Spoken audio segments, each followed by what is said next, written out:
Hello folks, it's David with URAL Motorcycles. In this video I'm going to be going over something that's been covered many times, which is valve adjustment, but I'm going to focus primarily on the 2014 and newer fuel injected models.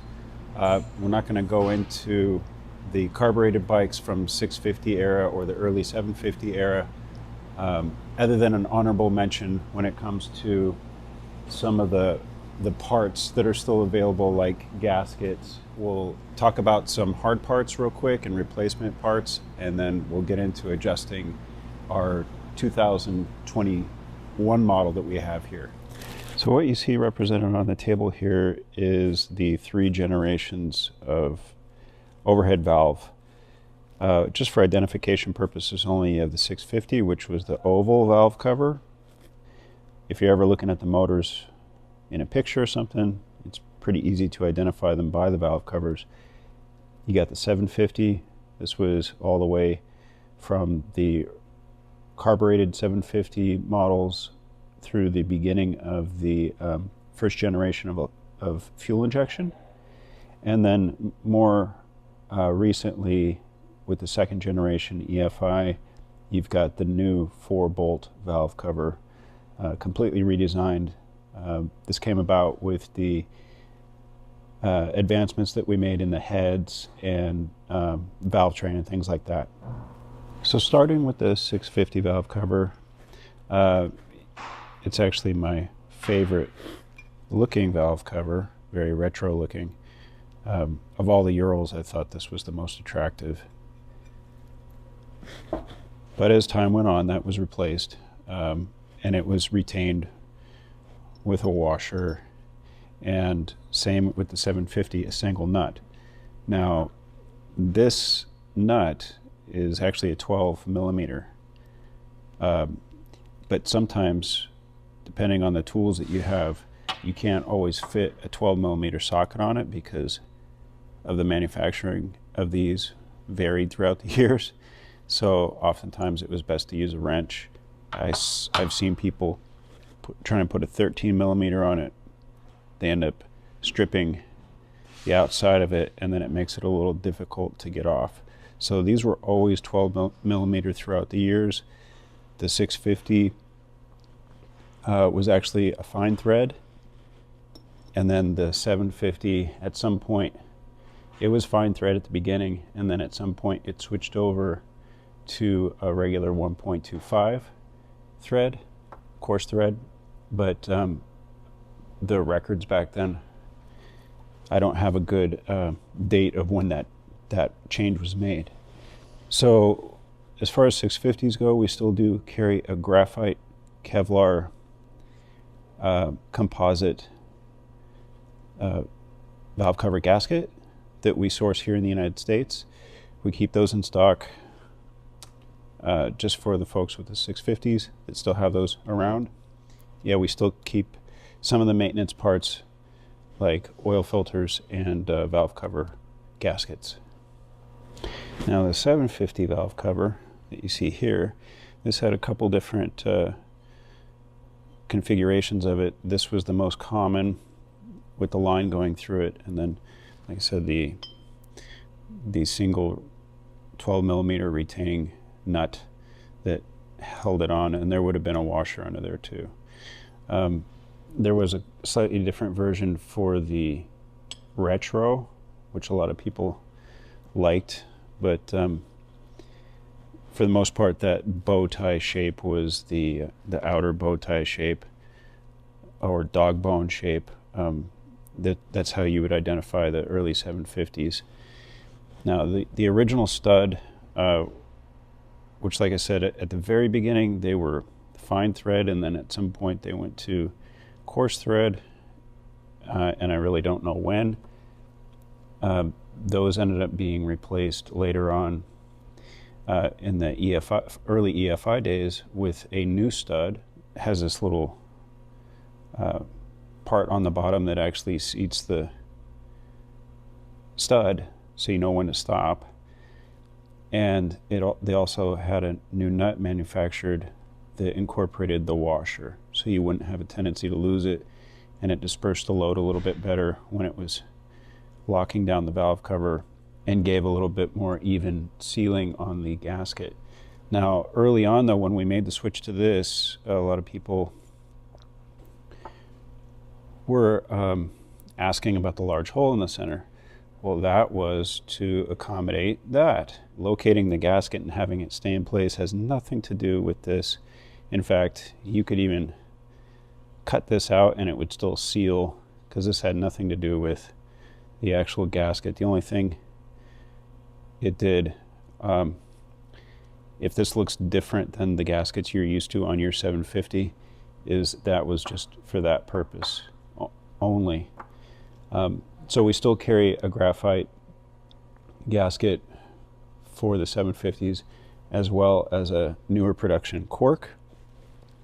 All these gaskets that you see here are intended for one-time use.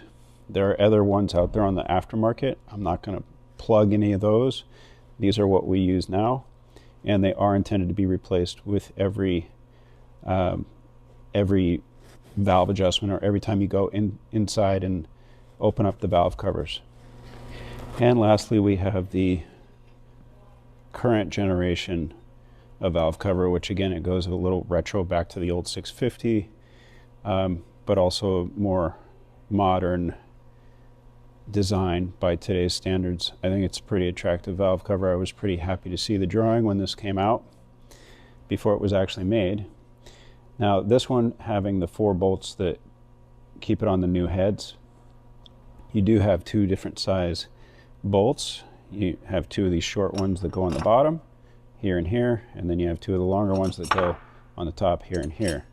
Now, all 4 of them have a rubber bonded sealing washer, and again, regardless of what you do at home, when you're maintaining your vehicle or your dealer, what URAL recommends as the OEM is that these are replaced on every bolt, so that's 8 per bike, and the gaskets are replaced 2 per bike every time there's service where you need to go into the valve train and remove the valve cover.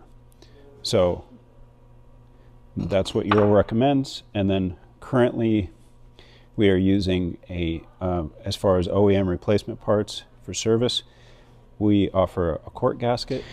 Removing the 4 valve cover bolts on the new style can be done with a 6mm socket or a 6mm hex key. I'm able to get all 4 on both the left and right side without an extension, just using my 6mm socket and a ratchet. I can get all of them off without interfering with anything. As I mentioned before, this is going to focus primarily on the 2014 to current EFI bikes. The reason being is the markings on the flywheel are unique to those years. Regardless of the valve cover, whether it's the new style or, as you can see here, it's old style, even though if you're observant, you might notice it's got the newer EFI. That's because this bike has been converted from the first generation EFI to the 2nd gen EFI, which is possible. We have a kit to do that. If you're interested, you can talk to your dealer or service center about having that installed. And yeah, this bike's got 60,000 kilometers on it. The owner is actually test riding one of our other bikes. This is actually the seat off of his original bike, which I don't know how many hundreds, it was over 100,000 kilometers, I think, before he traded it in on this 2014. But yeah, regardless of the valve cover style, if you have 1st gen EFI or 2nd gen EFI, this procedure will apply because of the flywheel markings. If you want to see a video that would apply to early or to 650 and early 750 carbureted bikes, I will link a video here. It's an old service video where it shows Sergey performing the valve adjustment on an older bike. It's an older video, but you might enjoy watching it. The tools required on the newer Gen 2 EFI are going to be a 6mm hex socket and ratchet, or just a regular hex key, 10mm wrench, and even either a 13mm wrench or a small socket with an extension in your ratchet. This is for adjusting the adjusters and tightening everything back down on the valves themselves. The reason, oftentimes depending on the brand of tool you have, a deep socket, which would be simpler, has got a little bit thicker wall. So with my tools, the short socket actually has a thinner wall, and it's able to get in the recess on the rocker arm. You'll need some gauges to check the lash, your favorite spark plug socket, and then for our purposes here we're going to be using 2 different pans because I take both valve covers off at the same time, or you can do it with just one pan and do each side independently. The basic steps you're going to see here apply to all URAL overhead valve engines, past and present, but the specifics apply to Gen 1 and Gen 2 EFI engines, primarily because of the flywheel markings. On a cold motor with a 6mm tool, remove the 4 bolts holding the valve cover on, or on the first gen EFI, it'll be the 112mm nut. A little bop is sometimes required to get the valve cover to break free of the cylinder head, and you will get some oil dripping out, so be prepared for that. You will remove the valve cover gasket, as we recommend you replace it, and you will want to clean up any residue, even if it requires scraping old gasket material, depending on how well it's stuck. Now, I personally remove both sides at the same time, both left and right. And then down on the crankcase, you'll see a little rubber plug. When you pull it out, you'll see the flywheel and the markings there. On both the left and right side, remove the spark plug wires, and using a 13/16 spark plug socket, remove both left and right spark plugs. This will help ease rotation of the motor when you use the kickstart to rotate by hand. Now you can use the Kickstarter to bump the flywheel around.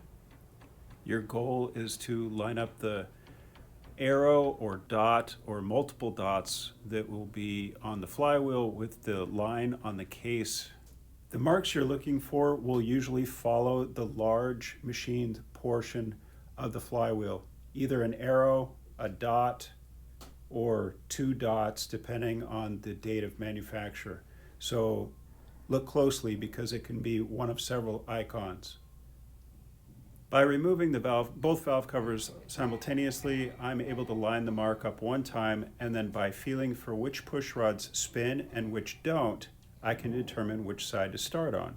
In this case, the right side is hard, it will not turn, but on the left side, the push rods spin easy, so we're going to start on the left side. Whichever side you start on, you'll be adjusting the exhaust and the intake at the same time. If this is the first service, you'll torque the heads. To torque the heads, use a 15mm socket and torque each bolt in a cross pattern to 50 Newton meters or 36.9 foot-pounds. On the new motors, the heads will be torqued at the factory and then again at the first service, and do not need to be retorqued again after that. Use a 0.1mm feeler gauge and feel for a light drag under the intake and exhaust valve. Here you can see that the exhaust is a little loose, so we'll be adjusting that one. Use the 10mm and the 13mm tools to loosen the adjuster. And then by hand you can use the feeler gauge and adjust till you get a light drag. and then you're going to lock the adjuster down. And then reconfirm with the feeler gauge that the adjuster didn't move. You still have the same clearance. Now you're going to reinstall a new gasket onto the locating pins. On the newer style valve covers, you're going to replace all the rubber bonded sealing washers on the head cover bolts. Replace the head cover.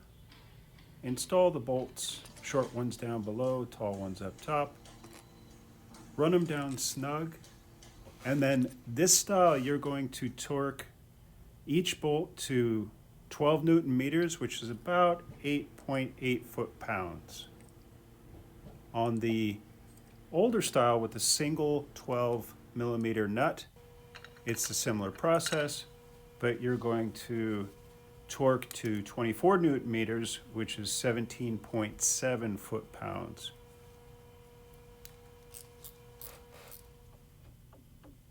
Now you're going to rotate the motor 180 degrees back to the mark. Repeat for the opposite side. Button everything up. Reinstall the spark plugs on both the left and right side. Use your socket to snug everything down, and reinstall the spark plug wires on both the left and right side.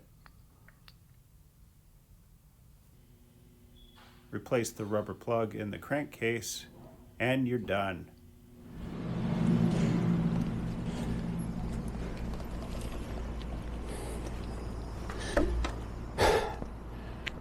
Okay, so that's the video for this week. I'm going to check the oil in this thing and then take it for a quick spin around the parking lot. But like I said, everything you saw here, the basics are the basics for adjusting a overhead valve going all the way back to the 650 days. But the specifics that I showed, that's more geared towards the Gen 1, Gen 2 EFI based on the torque specs that I gave you for the valve cover bolts and the markings that you'll see on the flywheel. They were a little bit different in the early days. So I hope you enjoyed the video, and I'll talk to you next time.